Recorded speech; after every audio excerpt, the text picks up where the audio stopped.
I don't know. Angel Reese, she might have tapped out, y'all. Angel Reese may have tapped out and quit on the Chicago Sky. Everybody is speculating. What is this back injury? What's going on? Hey. Yeah, she did wear the villain role on her sleeve, no doubt about that. She didn't do a lot to help herself when she was winning the NCAA championship last year against Iowa, and she was taunting Caitlin Clark. But did we forget that Caitlin Clark had been doing the same thing to numerous opponents throughout that season last year? That it wasn't until she was humbled in that national championship game against LSU that she dialed it back a little bit? You can't want to be the villain. You can't pride yourself in being the villain, and then you lose, and all of a sudden you succumb to those emotions. That is true to some degree.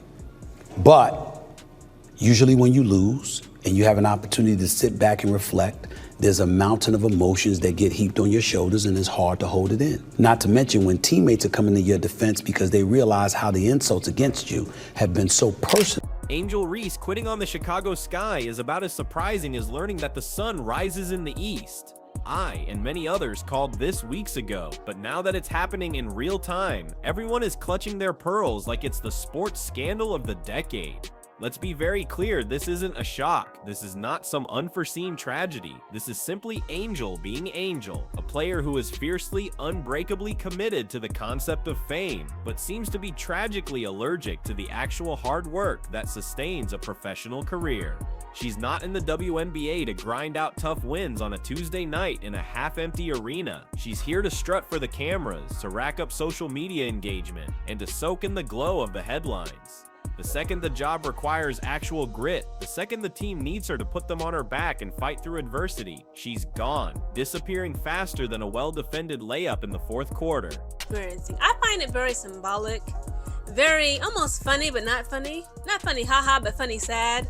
That out of all the bodily injuries that Angel Reese, a player, could experience, she's experiencing a back injury. Her back is literally hurting. And is it because that she is tired of carrying the weight of the Chicago Sky on her back, being that floor general and that floor leader? Did the Chicago Sky break Angel Reese's back? Listen, everybody is ablaze right now. Everybody's wondering, what is really going on with Angel Reese? Has she just flat out quit again? Has she quit on the Chicago Sky?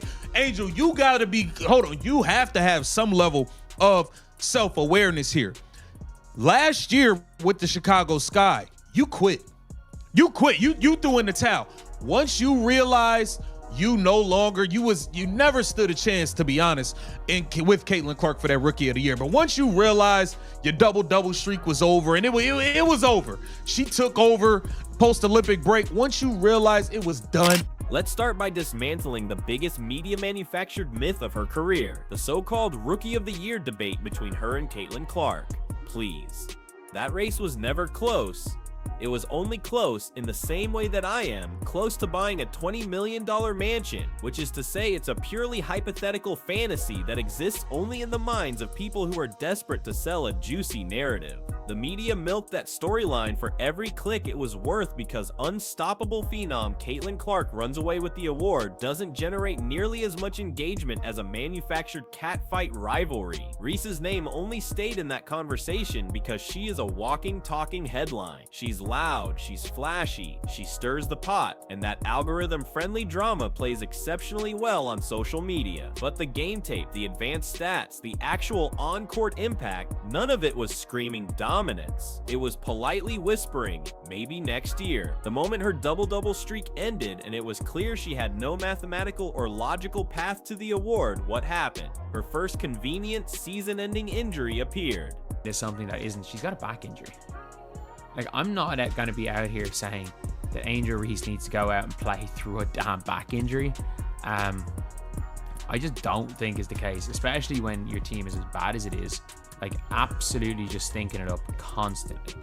Like the Chicago Sky thing. And you know who I blame for this entire circus? Every single person in the sports media ecosystem who propped her up like she was the second coming of Shaquille O'Neal for doing the bare minimum. Every commentator who acted like a garbage time rebound was a once-in-a-generation miracle. Every fan who mistook a few flashy poses and a well-timed side-eye for actual tangible leadership. You collectively fed the hype machine until it grew so large it needed its own locker and a separate travel itinerary. You turned basic, expected effort into a Hall of Fame moment, and now the Chicago Sky are learning the painful and expensive truth. When you hand the keys of your franchise to someone who doesn't even want to drive, don't be shocked when the entire season ends up parked in a ditch on the side of the highway. You threw in the towel, said your wrist was hurting for the rest of the year. You threw in the towel and said your wrist was hurting for the rest of the year and didn't play again. This past the inaugural season of Unrivaled, you didn't even finish that season. You didn't even show up for the championship. No, not only did you not play, you didn't even show up to the game at all. People noticing a pattern with you. That's 2 seasons in a row. This brings us to the deep, delicious irony of her carefully cultivated villain persona. She loves to wear the black hat. She relished taunting Caitlin Clark in the NCAA championship because she was on the winning side. It's easy to be the villain when you're standing on the podium, holding the trophy. But what happens when the villain starts losing? Real villains? The memorable ones, they get more dangerous when they're backed into a corner. They get angrier, more determined. Angel Reese, she just crumbles. She can't handle it. The moment she starts taking L's, the villain mask melts away, and all that's left is a player who succumbs to her emotions and looks for the nearest exit. You can't pride yourself on being the bad guy and then play the victim the second you get punched back. Listen, Angel Reese has thrown in the towel.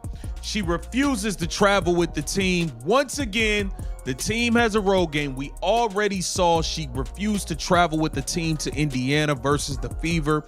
Now they head to Connecticut to take on the worst team in the league. Yes, they finally win against a team that is worse than them. The Connecticut Sun.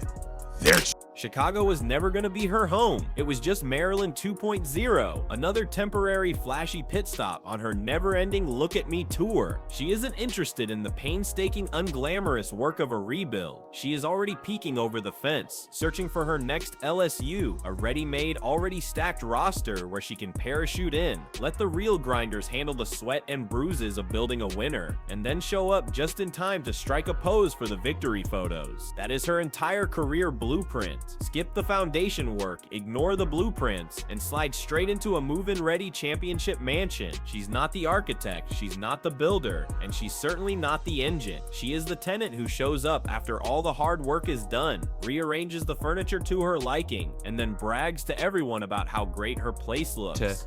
Nobody knew what had happened on the day, nothing had happened, then somebody got into Angel Reese's ear to say that this happened, and she then doubled and tripled down, saying that something happened even though she didn't hear it herself. And then she's there reposting tweets or reposting TikToks saying that Gamebridge is dangerous for her and it's a danger if she goes to Gamebridge and all of this crap. Like, so Angel has done all. The truth is, Angel Reese plays basketball for Angel Reese, period. She does not play for her teammates. She does not play for the fans. And she most certainly does not play for the franchise that is paying her. She is in this for the attention, the endorsement deals, the podcast interviews, and the Instagram likes. The basketball court is just the stage for her personal brand. And the moment that stage becomes uncomfortable, the moment the script calls for her to struggle, poof, she's gone. Caitlin Clark is the polar opposite. She doesn't need to be the loudest person in the room because her game does all the talking. While Reese is checking the lighting for her post-game outfit photo, Clark is in the gym, putting up an extra 500 shots. One of these rookies is building a career, the other is building a brand and hoping no one notices the difference. Some speculation going on saying, like, of course, because she has injured her back, unfortunately, at the tender age of 23, might I add, that she is still going through the rehabilitation process. But people are so anxious to see just when exactly will Angel Reese return in this current 2025 season, because again, guys, today is what, August 14th. The freaking playoffs is just some weeks away, and we all know, again, we got to have that come to Jesus moment. If you haven't had it yet, come to me. We can have it together. Listen, look at me in my eyes and see that I ain't lying. We're not going into the playoffs, guys. I'm sorry. Let's talk about what true leadership looks like for a moment. True leaders carry the weight of their team. They absorb the pressure. They take responsibility when things go wrong and deflect credit when things go right. Angel Reese is pathologically allergic to accountability. You will never ever hear her stand at a podium after a tough loss and say, "That one's on me, I need to be better." Instead, you get a whole lot of shrugging, side-eye, and cryptic social media posts that imply the problem is everyone and everything else. It's no wonder she's already looking for her next exit. Chicago needs a builder, a foundational piece. Reese is a permanent passenger. She wants the first-class seat, the complimentary champagne, and the parade at the destination, but she has absolutely no interest in the grueling 6 a.m. workouts or the tedious film sessions that actually get you there. We did a show early in the week about Jason Whitlock talking about she quit on the Chicago Sky. She gave up on the WNBA. She really don't want to play basketball. And this is all surrounding around her back injury. And this is where we have to talk about her resume, because quitting isn't just a one-time thing for her. It's becoming her defining skill. You quit on your team once. Okay, maybe there's a story there. Maybe there were circumstances. You do it twice. It's a disturbing pattern. You do it 3 times in 3 years. That is who you are. It is not an accident. It is a lifestyle choice. She is the WNBA's Houdini, the Great Disappearing Act, except there's no mystery and the trick has gotten old. If you believe Angel Reese has shown a complete lack of leadership, hit that like button and let me know your thoughts in the comments. Oh, the grace from the basketball gods and goddesses that we cannot beat the Connecticut Sun. Do you know the Connecticut Sun is ranked number 13 in the WNBA league? There's 13 teams. They're ranked dead last. Whereas we, the Chicago Sky, we're ranked number 11. Now, granted, yes, this happened at their court today, okay? It was the Connecticut Sun's home game.